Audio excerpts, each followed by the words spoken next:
سلام دوستای گلم، حال دلتون چطوره عشقا؟ اومدیم ببینیم که همین الان در حال حاضر حسش به تو چیه.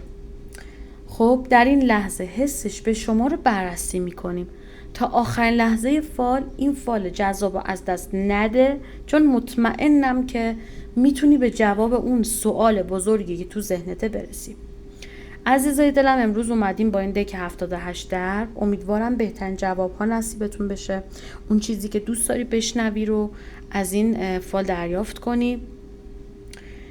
خب یه چند ثانیه زمان بدید، لایک و سابسکرایب رو انجام بدید، بریم سراغ ویدیو. خب نیت کن، روی شخصی که مد نظرت نیت کن، ببینیم همین الان در این لحظه حسش به تو چیه. همین الان در این لحظه حسش به تو چیه؟ به به، چه حس قشنگی، خیلی خوبه. خب یه سریاتون رو رابطه کات شده نیت کردین، و اون فردی که رفته به یاد قدیماست، به یاد اون قدیمایی که با شما تو رابطه بود هستش و یه جورایی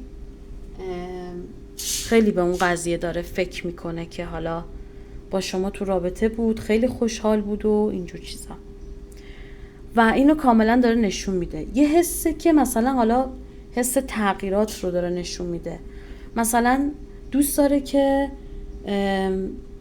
تغییرات برای شما ایجاد بشه، یعنی دوست داره که تو این رابطه، اگه حالا مثلا با هم دیگه تو رابطه اید، دوست داره تغییر ایجاد بشه، خودش یه تغییر رو انجام بده، یه کاری کنه رابطه از این حالت در بیاد، اگه حالا سرده، اگه مشکلی داره، هر چیزی که هستش. ببینید خیلی خیلی خیلی حس خوبی بهت داره، دوست داره برات قدم برداره، دوست داره با شما تو یه جا زندگی کنه، حالا یا باید ازدواج کنه یا اینکه با هم دیگه یه جا زندگی کنید، یه همچین مسئله رو خیلی دوست داره که انجام بشه. ولی ببینید دوستان، مشکلات خیلی زیاد داره، یعنی آدمیه که به شدت مشکل داره، به شدت گیر و گرفتاری تو زندگیش داره، همینجوری زیادتر میشه و حتی خودش هم گاهی موقع نمیتونه این قضیه رو کنترلش کنه.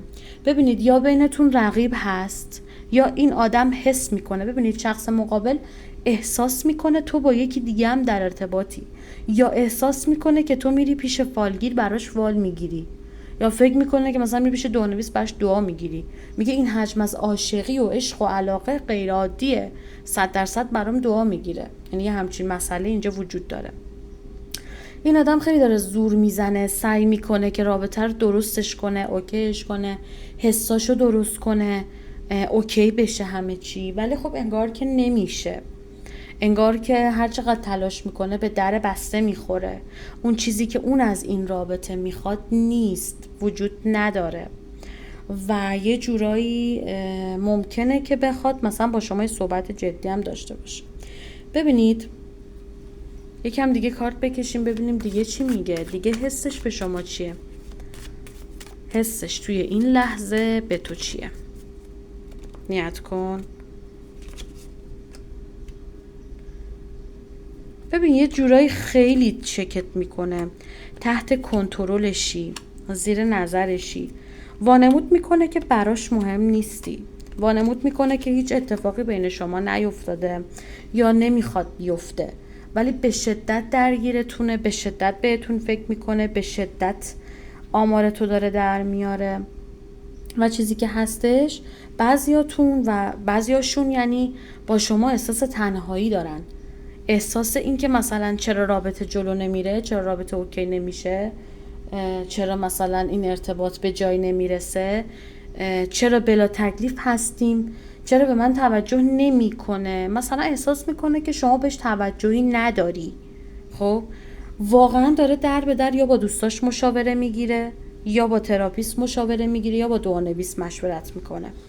شخصیتیه که دوست داره با تو ادامه بده، شخصیتیه که یه جورایی بعضیاشون دارن به ازدواج با تو فکر میکنن، بعضیاشون هم نه، مثلا میبینه حالا شرط ازدواج نیست یا هر چیز دیگه، ولی دوست دارن که شما رو تو زندگی خودشون نگه دارن و یه جورایی با تو خوشبخت و خوشحال باشن.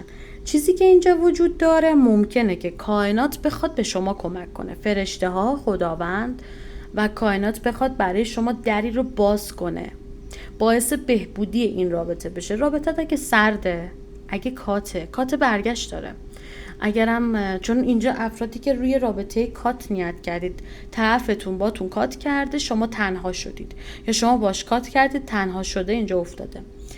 بازگشت هست. چرا؟ چون داره به برگشت فکر میکنه، به اینکه چقدر شما رو دوست داره، دلش واسه تنگ شده داره فکر میکنه.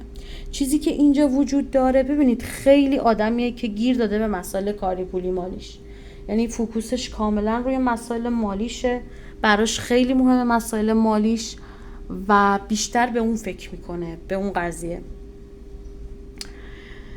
و یه جورایی میتونم بهتون بگم حس خوب ازت میگیره. حسش حس خوبیه، حس بد من اینجا نمیبینم براش.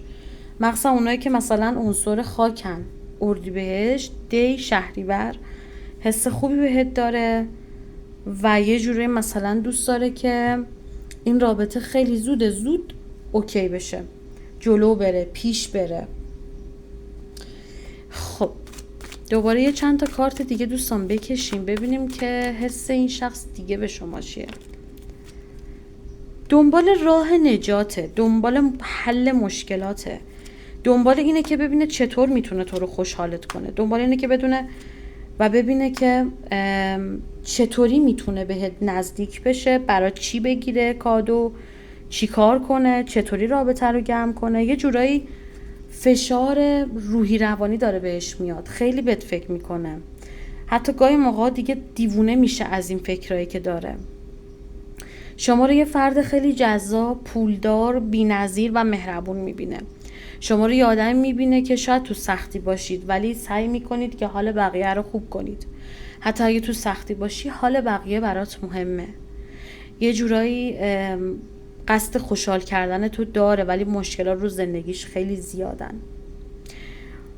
میدونید حس خوب داره ولی از اون من مثلا حس ترس، حس تنهایی، حس از دست دادن، حس نگرانی هایی که بخواد مثلا در مورد شما باشم هستش. اینجوری دارم میگم. ولی در کل اگه رابطت سرده گرم میشه، اگه جدی نیست جدی میشه. چیزی که دارم میبینم یعنی تو فکر این جدی کردنه هست. اگه رابطتون کات بازگشت رو من دارم برای شما میبینم، اونایی که حالا مثلا کاتیت خیلی دوست داره که بهتون برگرده، علاقه شدیدی به شما پیدا کرده تازگی‌ها. حالا نمیدونم چه جوری شده، این انگار دوباره یادتون افتاده یا یه جوری مثلا حس خوب بهت گرفته. امیدوارم که از این ریدینگ لذت برده باشید، راضی بوده باشید. ویدیو شبم از دست ندید چون یه ویدیو قشنگ و کامل تر از این شب قراره که گذاشته بشه بعد از ظهر و امیدوارم که با من همراه باشید. لایک و سابسکرایب یادتون نره. خداحافظ.